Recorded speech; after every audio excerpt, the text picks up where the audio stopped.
تو بیٹا میں یہ بیان کر رہا تھا کہ ایسا شخص جو جھوٹا کیس لڑ رہا ہوتا ہے، ٹھیک ہے، تو ایسا شخص وہ لازم بات ہے جھوٹ کو آگے بڑھانے والا ہے، جھوٹ کو فروغ دینے والا ہے، تو اس کے ہاں لازم بات اللہ کے ہاں اس کی پکڑ بھی ہوگی۔ اور ایسا شخص جو سچائی پر لڑنے والا ہے، انصاف پر بات کرنے والا ہے، تو اللہ کے ہاں اس کا بڑا مقام ہے۔ تو یہ ایسے لوگ ہیں جو ہوتے شریف ہیں، بڑے اچھے لوگ ہوتے ہیں لوگوں کے سامنے، اور لوگ اس کو بیٹا جھوٹ کو جھوٹ مانتے بھی نہیں ہے نا۔ اگر کوئی ایسا شخص ہے جس کو آپ کہتے ہیں دکاندار کو کہ تم جھوٹ بول رہے ہو، کہے گا نہیں میں جھوٹ نہیں بول رہا، اس میں اپنی طرف سے وہ بات مان لے گا۔ وہ ہم نے پہلی قسم پڑھی ہے نا کہ جھوٹ کو جھوٹ مانتے نہیں ہیں، سچ مانتے ہیں، یہ وہ لوگ ہیں۔ مثال کے طور پر وہ کہے گا میں پیشے کے لیے کر رہا ہوں، ٹھیک ہے، یا پھر وہ آپ دکاندار کو آپ کہیں کہ نہیں تمہاری چیز جو ہے وہ 1400 کی تو نہیں آئی، تمہاری چیز تو 1100 کی آئی ہوئی ہے، تو وہ کہے گا نہیں جی اس میں دکان کا خرچہ ہے اور اس میں یہ خرچے ہیں، تمہیں گیا تھا کرائے کا خرچہ ہے، تو وہ تو تم نے بیان ہی نہیں کیا اس آدمی کے سامنے۔ تم ہاں ٹھیک بات بیان کر دو کہ مجھے اتنے میں پڑی ہے۔ دیکھیں اس کا بھی طریقہ ہے، مثال کے طور پر ایک چیز بیچنی ہے تو دکاندار یہ تو کہہ سکتا ہے، مثال کے طور پر ایک جو ہے وہ اس نے کتاب بیچنی ہے تو وہ کہہ سکتا ہے کہ یہ اس کی قیمت خرید یہ ساری چیزیں ملا کر مجھے اندازاً، ٹھیک ہے، تقریباً اتنے کی پڑی ہے، تو یہ اس طرح بیان کرے۔ وہ تو سیدھی سیدھی بات کر دیتا ہے کہ مجھے تو یہ کتاب 100 کے بجائے 100 کی بیچنی ہے اس نے، اور کہہ رہے کہ یہ کتاب مجھے جو ہے وہ 100 کی پڑی ہے، بندہ وہ 100 روپے ہی دے گا، حالانکہ وہ پڑی 60 کی ہوتی ہے۔ تو یہ ہوتا ہے وہ مانتے ہی نہیں ہے اس بات کو۔ ایسے جھوٹ کو نہ خود بولنے والے برا جانتے ہیں، دیکھیں وہ خود بولنے والے جھوٹ کو برا جانتے ہی نہیں ہیں تو کیسے بچیں گے؟ نہ اس کو لوگ برا سمجھتے ہیں، لوگوں سے بات کرو لوگ بھی کہیں گے ٹھیک ہے جی اپنے پیشے کے لیے کر رہا ہے۔ تو بیٹا ایسی برائی یاد رکھیں، ایسی برائی جس کو آپ برائی سمجھتے ہی نہیں ہیں اللہ تعالیٰ اس سے توبہ کی توفیق نہیں دیتے، یہ بات آپ ذہن میں بٹھا لیں۔ دیکھیں ایسی برائی جس کو انسان برا سمجھتا ہے تو اللہ تعالیٰ وقت کے آنے سے پہلے، ٹھیک ہے، موت کے آنے سے پہلے امید ہے کہ اللہ تعالیٰ اس کو اس سے بچا لیں گے۔ کیوں؟ اس کو وہ برا سمجھتا ہے۔ ایک شخص برائی کر رہا ہے لیکن برا سمجھ رہا ہے کہ میں برا کر رہا ہوں، لیکن ایک ایسا شخص جس کو وہ برا سمجھتا ہی نہیں ہے، وہ کہتا ہے یار میں ٹھیک کر رہا ہوں، تو مجھے یہ بتائیں وہ کیسے اس شخص کو ہدایت ملے گی؟ تو یہ وہ جھوٹ، ایسے جھوٹ ہوتے ہیں بیٹا، ایسی برائیاں ہوتی ہیں جن کو ہم جھوٹ اور برائی سمجھتے ہی نہیں ہیں، تو پھر ایسے شخص کو ہدایت نہیں ملتی اور عام لوگ بھی اس کو ٹھیک سمجھ رہے ہوتے ہیں۔ تو یہ ہو گیا ہمارا سوال نمبر 4 اس میں حل۔ اب ہم سوال نمبر 7 جو ہے نا بیٹا ابھی دیکھتے ہیں، کیونکہ سوال نمبر 7 پوری کتاب کے اندر سے کچھ باتوں کو بیان کر رہا تھا، اس لیے میں نے اس کے ساتھ نہیں کیا۔ سوال نمبر 7 ہے کہ جھوٹے لوگوں کی جو خصلتیں مصنف نے بیان کی ہیں انہیں مفصل لکھیں۔ کون کون سی خصلتیں؟ خصلتیں کہتے ہیں عادت کو، ٹھیک ہے، کون کون سی عادت ہے؟ دیکھیں بیٹا ایک تو وعدے یاد نہ رہنا، جھوٹ بولنے والے شخص کو اپنے وعدے یاد نہیں رہتے، اس چیز کو بیان کرنا ہے۔ آپ پورا بیان کریں گے، میں صرف آپ کو بتا رہا ہوں۔ اختراع کہ بعض شخص جو ہیں وہ اپنے جھوٹ کو اختراع بنا کر پیش کرتے ہیں، تو ایسے جھوٹ کا پکڑا جانا کیا ہوتا ہے بیٹا؟ مشکل ہوتا ہے۔ ملمہ، بعض شخص جھوٹ کے اوپر جو کیا کرتے ہیں وقتی طور پر سچ کے اوپر جھوٹ کا ملمہ چڑھا دیتے ہیں، تو ایسا شخص جب اوپر سے کیا ہوتی ہے وہ جھوٹ کا ملمہ اترتا ہے تو نیچے سے سچ واضح ہو جاتا ہے۔ فوائد کی خاطر ابھی ہم نے پڑھا ہے، بہت سے ایسے لوگ ہیں جو اپنے فوائد کی خاطر، اپنے فائدے کی خاطر جو ہے نا وہ جھوٹ بولتے ہیں، جیسے دکاندار، جیسے جو ہیں وکیل اور بہت سی اہل پیشہ مختلف جو ہے کام کرنے والے لوگ جو ہوتے ہیں وہ اپنے فائدے کے لیے کیا ہوتے ہیں وہ جھوٹ بولتے ہیں، شخصیت کی خاطر، ٹھیک ہے، شخصیت کی خاطر لوگ جھوٹ بولتے ہیں۔ جیسے کوئی نثر نگار اپنی شخصیت کو بلند کرنے کے لیے کتاب کے اندر لکھتا ہے، جیسے کوئی شاعر اپنے مضمون کو اچھا بنانے کے لیے جھوٹ کا استعمال کرتا ہے، تو یہ وہ لوگ ہیں۔ اس کے علاوہ بھی بیٹا ایسے ہیں جن کا ذکر تو نہیں کیا لیکن ہم دیکھتے ہیں، ٹھیک ہے، ہر طبقے کے اندر جھوٹ ہے، یعنی میں کا لفظ اگر میں مثال کے طور پر میں خود یہ کہہ دوں کہ میں سارا کچھ کر رہا ہوں تو میں تو خود نہیں کر رہا، یہ تو اللہ تعالیٰ کی ذات ہے جو کروانے والی ہے، ٹھیک ہے۔ اس محنت کے پیچھے کس کا ہاتھ ہے، کون کیا ابتدا سے خدا نے کیا صلاحیت دی، پھر اس کے بعد کن لوگوں کی وجہ سے، والدین کی وجہ سے، اساتذہ کی وجہ سے، ٹھیک ہے، اور مختلف لوگوں کی وجہ سے، تو یہاں تک پہنچنا، تو میں کا لفظ تو کچھ نہیں ہو سکتا، ہم تو کچھ نہیں کر سکتے۔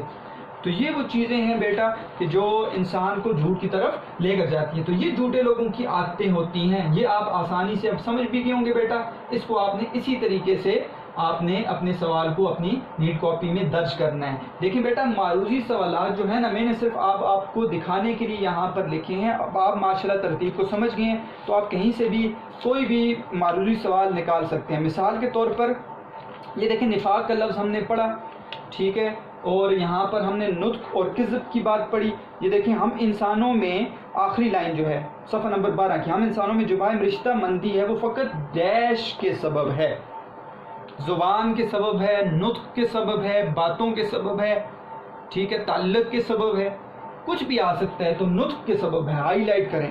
پھر اس کے بعد جب اس نطق میں ڈیش شامل ہو جائے، جھوٹ کا لفظ، دیکھیں اب جھوٹ کا لفظ آ گیا ہے تو کذب اور جھوٹ تو ایک جیسا ہے، تو اب آپ یہاں پہ جھوٹ نہیں کریں گے کیونکہ آپ کی کتاب میں کذب لکھا ہوا ہے، تو آپ نے کیا لکھا ہے؟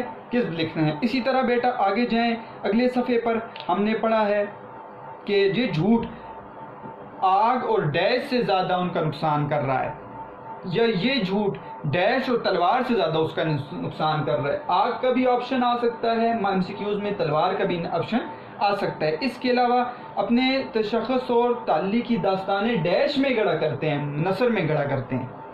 ٹھیک ہے بیٹا، یہ وہ میں آپ کو بتا رہا ہوں کہ ایسے MCQs ہمیشہ چھوٹے جملوں سے آتے ہیں، اور ان خاص جملوں کو اچھی طریقے سے آپ پڑھنے سے آپ کو پتہ چل جائے گا، جب آپ غور سے پڑھیں گے تو آپ ان MCQs کو آسانی سے حل کر لیں گے. تو یہ ہو گیا بیٹا آپ کا سبق. آج کا جو ایک اور اہم جو میں نے آپ کو بتایا ہم سوال کرنے جا رہے ہیں وہ ہے گرامر کا سوال. بیٹا قواعد اردو کے اندر ایسی مشکل چیز میں کہوں گا ہے کہ جو کم سمجھنے میں آتی ہے، اسٹوڈنٹس کو بھی مشکلات پیش آتی ہیں اور پڑھانے والے کو بھی مشکل پیش آتی ہے. وجہ سبب یہ ہے کہ اردو گرامر سے ناواقفیت ہے ہماری. ٹھیک ہے، ہم اردو گرامر کو پڑھتے نہیں ہیں اس وجہ سے کہ وہ مشکل ہے. ٹھیک ہے، اور ابتدا میں حالانکہ ساری چیز پڑھائی جاتی ہے لیکن اس طریقے سے ہم اس کو یاد نہیں کرتے، اس کو سیکھتے نہیں، ہم اپنے کنسیپٹس کو کلیئر نہیں کرتے کہ جب ہم فرسٹ سیکنڈ ایئر میں آتے ہیں، 9th 10th میں آتے ہیں تو ہمیں وہ ابتدائی باتیں معلوم نہیں ہوتی جو اردو کی گرامر میں شامل ہے. اور بعض لوگوں کو یہ غلط فہمی ہے بیٹا کہ ہم اردو زبان والے ہیں، ہمیں گرامر کی سیکھنے کی ضرورت ہی نہیں ہے. یہ غلط فہمی ہے. ٹھیک ہے، ہر زبان کی لینگویج کی گرامر جو ہوتی ہے وہ بہت اہمیت کی حامل ہے. آپ کو غلطیوں سے بچاتے یا آپ کو پتہ ہونا چاہیے کہ اس گرامر کے اندر کیا ہے. ٹھیک ہے، تو اسی وجہ سے ہماری جو سب سے بڑی مشکل جو پیش آتی ہے ہماری گرامر کے اندر ہمیں پیش آتی ہے. اس کے علاوہ جب ہم شاعری میں جاتے ہیں پھر وہاں سے بھی ہماری ناواقفیت کی وجہ سے ہمیں شعر کا پتہ نہیں ہے شعر کیا ہے. ٹھیک ہے، شعر کو بیان کرنا کیا ہے یا نہیں ہے، اس شعر کا لطف کیسے آئے گا، اس کے علم کو کیا کہتے ہیں، اس کی ناواقفیت کی وجہ سے بھی ہمیں وہ شعر کی صحیح طرح سمجھ، ہم صرف تشریح کرنے والے بن جاتے ہیں لیکن اس کے اندر صرف فنون کو صحیح طرح ڈھونڈنے والے نہیں بنتے. اسی طرح علم بیان آپ نے پڑھا ہے، تشبیہ، استعارہ، مجاز مرسل، کنایہ مشکل بن جاتا ہے. علم بدیع ہمارے لیے صنعتوں کا نکالنا مشکل بن جاتا ہے. تو یہ شاعری کے اندر ہمارے لیے علم بیان، علم بدیع، ٹھیک ہے، علم قافیہ، علم عروض، یہ مشکل بن جاتے ہیں. یہ شاعری کے اندر ہے. اور نثر کے اندر بیٹا ہمارے لیے کیا مشکل ہے؟ نثر کے اندر ہمارے لیے مشکل ہے علم نحو. ٹھیک ہے، علم نحو وہ علم ہے، ٹھیک ہے، جو آپ کو جملے کا علم بتاتا ہے. اور علم الصرف وہ علم ہے جو آپ کو کسی کلمے، کسی ایک لفظ کے بارے میں بتاتا ہے آیا کہ یہ لفظ کیا ہے. انشاءاللہ میں کوشش کروں گا کہ جو بیچ میں ٹائم ملا تو میں باقاعدہ پہلا حصہ شروع کروں گا آپ سٹوڈنٹس کے لیے گرامر کا. ابتدا سے ہم گرامر کو، آسان گرامر، اردو کی آسان گرامر کو شروع کریں گے کہ اردو کی آسان گرامر ہم کیسے سیکھ سکتے ہیں. ٹھیک ہے، ابتدائی ہمیں باتوں کو کیسے آسانی سے وہ باتیں ہمیں پتہ چل جائیں. پھر انشاءاللہ میں نثر کے بعد شاعری کے اوپر بھی بات کروں گا کہ ہمیں شاعری کے بارے میں پتہ چل جائے، کم از کم ہمارے کنسیپٹس کلیئر ہو جائیں کہ شاعری، شعر کس کو کہتے ہیں. اصل تعریف کے اوپر بات کریں گے. ٹھیک ہے، علم عروض کے اوپر بات کریں گے، علم قافیے کے اوپر بات کریں گے، علم بیان اور بدیع کے اوپر بات کریں گے. تو یہ انشاءاللہ میرا ارادہ بھی ہے، آپ میرے لیے دعا کریں. انشاءاللہ میرا ارادہ ہے کہ میں اس پر بھی لیکچرز آپ کے لیے پیش کروں گا کیونکہ یہ آپ کا ایک سوال آپ کے کتاب کے اندر سے آیا ہے. میں تھوڑی سی بات اس کو ابتدا سے اس لیے کر رہا ہوں کہ آپ کو پوری بات سمجھ میں آ جائے. آپ کے نوٹس میں اس طرح نہیں لکھا ہوا بیٹا تو آپ نے اس کو سمجھنا ہے کہ سوال کیا ہے. ٹھیک ہے، دیکھیں سوال یہ ہے کہ مرکب مصادر کسے کہتے ہیں. اس کے اندر دو لفظ ہیں بیٹا، دو لفظ ہیں. ٹھیک ہے، ایک لفظ ہے مرکب، ایک لفظ ہے مصادر. آپ مرکب کی تعریف اور مثالوں کو بیان کریں، علیحدہ ٹاپک ہے. آپ مصدر کو بیان کریں، یہ ایک علیحدہ ٹاپک ہے. ٹھیک ہے، مرکب آپ نے پڑھا ہے، دو یا دو سے زیادہ الفاظ کا مجموعہ. ٹھیک ہے، جب دو لفظ مل جاتے ہیں، مثال کے طور پر میں کہتا ہوں کہ نطق، یہ ایک لفظ ہے، یہ ایک لفظ ہے بیٹا. ٹھیک ہے، اور اس کے ساتھ میں نے شامل کر دیا نطق اور کذب. اب یہ کیا بن گیا؟ یہ مرکب بن گیا. مرکب کو یاد رکھیں بیٹا، مرکب کو جملہ بھی کہتے ہیں. جملہ یہ صرف آپ کو میں آپ کی دوبارہ جو ہے اس کو یاد دہانی کروا رہا ہوں باتوں کی، یہ آپ نے پڑھی ہوئی ہیں باتیں. مرکب کو جملہ بھی کہتے ہیں. پھر جملے کی اقسام ہیں بیٹا، مفید، غیر مفید، انشاءاللہ اس پہ کبھی بات کریں گے. اب مرکب کا ہمیں پتہ چل گیا کہ الفاظ کا مجموعہ، دو سے زیادہ الفاظ مل کر مرکب بناتے ہیں. تو مصدر کسے کہتے ہیں بیٹا؟ یاد رکھیں بیٹا، حرف، ٹھیک ہے، حرف ملتا ہے تو لفظ بنتا ہے. حروف ملتے ہیں کیا بنتا ہے بیٹا؟ لفظ بنتا ہے. لفظ جب ملتے ہیں نا بیٹا تو وہ مرکب بنتے ہیں. لیکن ایک لفظ اگر مثال کے طور پر یہ ایک لفظ میں نے کہا ہے نطق، اس کے اوپر بات کی جائے تو لفظ کی پھر اقسام ہیں آگے. وہ کیا ہوگا؟ وہ اسم ہوگا، وہ فعل ہوگا، یا وہ پھر حرف ہوگا.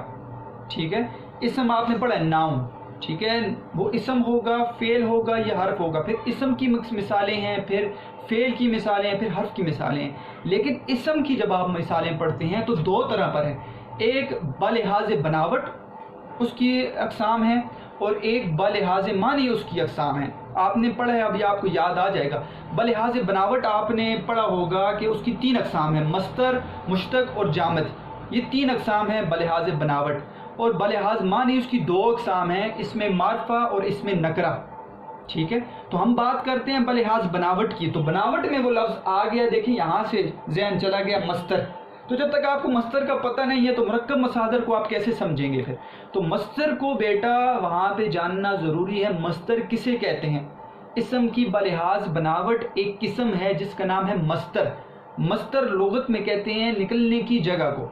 ٹھیک ہے، اور تعریف اس کی کیا ہے؟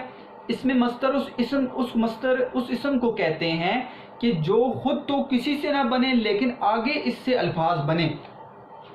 مصدر سے آگے الفاظ بنتے ہیں. مثال کے طور پر بیٹا پڑھنا یہ مصدر ہے، تو اس سے میں نے کہا اس سے کیا بنا؟ پڑھو. یہ فعل ہے، امر، کسی کو حکم کر رہا ہے، فعل امر، امر کہتے ہیں کسی کو حکم کرنا. تو پڑھنا سے پڑھو، دیکھنا سے دیکھو، بنانا مصدر ہے. اور بناوٹ تو آسان آپ نے پڑھا ہوگا کہ نون الف نا کے لگانے سے جو ہے اردو کے اندر وہ ہے مصدر بن جاتا ہے. تو پڑھنا، دیکھنا، بنانا یہ مصدر ہیں بیٹا. ٹھیک ہے، اب دیکھیں، اب آپ اس کی تعریف کو ذرا جانیں، تعریف کو جانیں اور سمجھیں اس کو. دیکھیں مصدر مفرد بھی ہو سکتا ہے اور مصدر مرکب بھی ہو سکتا ہے. یہ مفرد مصدر میں نے پڑھے ہیں، پڑھنا، دیکھنا، بنانا، یہ مفرد مصدر ہیں، اس کو کہتے ہیں اصلی مصدر. اور ایک مصدر وہ ہوتا ہے جو مرکب ہوتا ہے. اس کا مطلب ہے کہ مصدر کے ساتھ ایسی کوئی چیز، ایسا کوئی لفظ ملے گا کہ جس سے وہ کیا ہو جائے گا؟ مرکب ہو جائے گا. تو اس کو جعلی مصدر بھی کہتے ہیں عام میں. تو آپ نے یہاں پر تعریف میں کروں گا، آپ سمجھ جائیں گے مرکب مصادر کو، کہ ایسے تمام مصادر جو دوسری زبانوں کے الفاظ کے آخر میں نہ لگا کر یا اس لفظ کے آگے اردو مصدر لگا دیں تو وہ کیا بن جاتا ہے؟ مرکب مصدر بن جاتا ہے. مثال کے طور پر بیٹا مثالیں سمجھتے ہیں اور اس سے دیکھتے ہیں تو پھر تعریف حل ہوگی. مثال دیتا ہوں آپ کو. دیکھیں میں پہلی بات یہ کروں گا کہ کوئی بھی زبان کا لفظ، ٹھیک ہے، کیونکہ اردو میں مختلف الفاظ، اس مختلف زبانوں سے الفاظ اس کے اندر آئے ہوئے ہیں. تو ہندی کے الفاظ بھی اردو کے اندر موجود ہیں. جیسے نیند، نیند جو اصل میں لفظ ہے وہ ہندی کا لفظ ہے. ٹھیک ہے، اب نیند جو ہے نا بیٹا یہ ہندی کا لفظ ہے. تو یہ اب مصدر کے ساتھ آئے گا نیند آنا. آنا مصدر ہے، ٹھیک ہے، نیند آنا. تو یہ کیا بن جائے گا؟ یہ مرکب مصدر بن جائے گا. اور اس کے ساتھ کون سا لفظ آیا ہے؟ وہ ہندی کا ایک ہندی زبان کا لفظ ہے. نیند آنا مرکب مصدر ہے. اسی طرح سیر لفظ ہے، وہ سنسکرت کا لفظ ہے. ٹھیک ہے، اس کے ساتھ ہم نے لگا دیا سیر کرنا، اس کے ساتھ مصدر لگا دیا. تو پھر یہ کیا بن جائے گا؟ مرکب مصدر بن جائے گا. تشریف، تشریف عربی کا لفظ ہے. ٹھیک ہے، تو اس کے ساتھ آ گیا تشریف لانا، تو یہ مرکب مصدر بن جائے گا. اس کے ساتھ تو ہم نے پورے کا پورا ایک مصدر لگایا ہے. لیکن بعض ایسے اور جو ہیں وہ زبانوں کے الفاظ ہوتے ہیں جس میں نون الف نا کے لگانے سے ہم مرکب مصادر بناتے ہیں. مثال کے طور پر گرم لفظ جو ہے نا، گرم، ٹھیک ہے، یہ فارسی کا لفظ ہے. اب گرم سے گرمانا یہ مرکب مصدر ہے، ہم نے اس کے آگے نا کا اضافہ کر دیا. کفن لفظ عربی کا لفظ ہے، کفن سے کفنانا، تو یہ کیا بن گیا؟ مرکب مصدر بن گیا. فلم لفظ جو ہے انگریزی کا لفظ ہے، فلم سے فلمانا، یہ کیا بن گیا؟ مرکب مصدر بن گیا۔ تو ہم نے کیا تعریف کی بیٹا؟ ہم نے تعریف کی کہ ایسے دوسری زبانوں کے الفاظ جس کے ساتھ ہم پورے کا پورا اردو کا مصدر لگا دیں، جیسے آنا، کرنا، لانا، ہم نے اردو مصدر لگایا ہے، اور کسی زبان کے الفاظ کے ساتھ تو یہ بھی مرکب مصادر بن جاتے ہیں، یا پھر اس کے آگے نون الف نا کا اضافہ کر دیں تو پھر بھی مرکب مصدر بن جاتا ہے۔ اسی لیے اس کو جہلی مصدر کہا جاتا ہے۔ اصل مصدر کیا ہے بیٹا؟ اصل مصدر پڑھنا ہے، دیکھنا ہے، بنانا ہے، یہ اردو کا اصل مصدر ہے۔ لیکن جب دوسری زبانوں کے ساتھ شامل ہو جائیں گے الفاظ مصدر کے، ٹھیک ہے، نون الف نا لگانے سے یا پورے کا پورا اردو مصدر لگانے سے، تو پھر یہ جعلی مصدر اس کو کہا جاتا ہے۔ پھر یہ اردو کا مصدر نہیں رہتا، اور اردو لفظ کا مصدر نہیں ہے جس طرح کے اصل مصدر ہے۔ اس لیے ایسے جو ہے مصادر کو جو کسی اور زبان کے ساتھ شامل ہو جائیں ان کو کہتے ہیں مرکب مصادر۔ اب آپ بیٹا اس کو اچھی طرح سمجھ گئے ہوں گے۔ یہ اس طرح کی تعریف اور اس طرح کی بات آپ کے نوٹس میں نہیں لکھی، آپ نے اس طرح لکھنی ہے۔ آپ نے مرکب مصادر کی ہیڈنگ دینی ہے، مصادر مصدر کی جمع ہے، پوری بات بیان کرنی ہے، مصدر نکلنے کی جگہ کو کہتے ہیں، اور اس میں مصدر وہ اسم ہے کہ جو خود تو کسی لفظ سے نہ بنے لیکن آگے اس سے لفظ بنے، جبکہ مرکب جو ہے وہ کہتے ہیں کس کے مجموعے کو؟ الفاظ کے مجموعے کو کہتے ہیں۔ اب تعریف بیان کریں۔ تعریف ایسے تمام مصادر جو دوسری زبانوں کے الفاظ کے آخر میں نا زیادہ کرنے یا ان الفاظ کے بعد اردو مصدر لگا لینے سے بنے۔ تو دو چیزیں اس کے اندر، یا تو پھر آپ پہلی بات نا لگانے سے بنے گا یا اردو مصدر لگا لینے سے بنے گا۔ تو ان دونوں کی مثالیں میں نے آپ کے سامنے پیش کر دی ہیں، اور ساتھ آپ کو بتا دیے کہ یہ کون سا لفظ کس زبان کا لفظ ہے جو اردو میں استعمال ہوتا ہے۔ نیند کا لفظ ہندی کا لفظ ہے، اور آنا اس کا مطلب ہے اردو مصدر، یہ اس کی مثال ہے، اردو مصدر پورا لگایا ہے۔ سیر کرنا تو سنسکرت والے لفظ کے ساتھ لگ گیا، تشریف لانا عربی والے لفظ کے ساتھ لگ گیا، تو یہ مرکب مصدر بن گئے۔ اور نون الف نا زیادہ کرنے سے کیسے؟ گرم سے گرمانا فارسی سے ہم نے مرکب مصدر بنایا، کفن سے کفنانا عربی سے ہم نے مرکب مصدر بنایا ہے، فلم سے فلمانا انگریزی سے ہم نے مرکب مصدر بنایا ہے۔ ٹاپک بیٹا اگر اس کو صحیح طرح بیان کیا جائے، اور عربی کے لحاظ سے پھر بہت بڑا ٹاپک ہے، لیکن مجھے امید ہے کہ آپ کو اس طرح پڑھانے سے ذرا تھوڑا طویل تو ہو گیا لیکن صحیح طرح سمجھ آ گئی ہوگی۔ انشاءاللہ جب ہم گرامر کو شروع کریں گے پھر آپ کو اچھی طرح پتہ چل جائے گا مرکب کسے کہتے ہیں، مرکب کی کیا اقسام ہیں، مفید غیر مفید۔ ہم غیر مفید پر خصوصاً بات کریں گے بیٹا۔ کیوں؟ مرکب عطفی، مرکب اضافی، ٹھیک ہے، مرکب توصیفی، باقاعدہ ان کی تعریف پڑھیں گے، ان کو نکالیں گے انشاءاللہ۔ یہ پورا ایک لیکچر دوں گا آپ کو۔ اس طرح اسم کے اوپر بات کریں گے، اسم کی اقسام کے اوپر بات کریں گے، فعل کے اوپر بات کریں گے۔ تو انشاءاللہ وہ جو گرامر کا پورشن شروع کریں گے ابتدا سے، اور باقاعدہ اس کا پورا میں نے وہ ایک خاکہ بنایا ہوا ہے، وہ پورا میں یہاں پر بیان کر کے آپ کو آسان گرامر سمجھاؤں گا کہ گرامر کو آسان کیسے کیا جاتا ہے۔ تو آج کے آپ کے لیکچر میں بیٹا آپ کے پورے کا پورا سبق اللہ تعالیٰ نے کیا ہے کہ وہ حل ہو چکا ہے۔ جھوٹے آدمی آپ کا سبق اور آپ کے سارے سوالات، ساتھ ہی مرکب مصادر کو بھی میں نے سمجھا دیا، وہ حل ہو گیا ہے۔ آپ کا ہوم ورک آپ کو پتہ ہے بیٹا آپ کے مشقی سوالات ہیں، ٹھیک ہے، یا آپ نے کرنے ہوتے ہیں۔ معلومی سوالات کو ہائی لائٹ کریں آپ اپنی بک کے اندر، فرہنگ کو آپ لکھیں اپنی بک کے اندر۔ یہ بک کے اندر کا کام ہوتا ہے بیٹا، آپ نے مشکل الفاظ کے معنی بک کے اندر لکھنے ہیں، کاپی میں لکھنے کی ضرورت نہیں ہے، اور آپ نے اپنے معلومی سوالات کو ہائی لائٹ کر دیں آپ، ٹھیک ہے۔ تو بہترین، وہ شروع کے میں آپ کو تب نکلوا رہا تھا کہ آپ کوشش کریں کہ آپ ہر پیج سے 3 کم از کم جب آپ خود نکالیں گے اور اس کاپی میں لکھیں گے تو آپ کی اچھی مشق ہوگی۔ تو اس کے علاوہ فرہنگ کو آپ نوٹ کر لیں، اور یہ سوالات آپ سمجھ لیں، سمجھ نہیں آئی آپ نے مجھ سے سوال کرنا ہے، میں دوبارہ سمجھا دوں گا آپ کو، تو یہ آپ نے اپنی کاپی میں لکھ لینے ہیں۔ اور مجھے امید ہے بیٹا آپ کو یہ سارے کا سارا سبق اچھی طرح سے سمجھ آ گیا ہوگا۔ بیٹا محنت کرنی ہے اور اچھے طریقے سے ان چیزوں کو سمجھنا ہے تاکہ سبق میں کوئی بھی ایسا نقطہ نہ رہے جو آپ کو معلوم نہ ہو۔ یہ ہے اصل سبق، ٹھیک ہے۔ یہ نہیں ہے کہ آپ سرسری پڑھیں اور مارکس کے لیے پڑھیں، نہیں، آپ نے پورے کے پورے حصے کو جاننا ہے، سوال کو سمجھنا ہے، باتوں کو سمجھنا ہے، ٹھیک ہے، اضافی چیزوں کو سمجھنا ہے، عمل کرنا ہے بیٹا۔ اب جھوٹے آدمی اس لیے نہیں پڑھایا گیا کہ ہم صرف جھوٹے آدمی کو پڑھ کے یہ اردو کا ایک سبق تھا تو ہم نے پڑھ لیا، نہیں، اردو ادب کے اندر اللہ تعالیٰ نے ایک وسیع میدان میں نے آپ کو بتایا تھا رکھا ہوا ہے، اور وسیع میدان میں آپ دیکھیں اصلاح بھی کر سکتے ہیں۔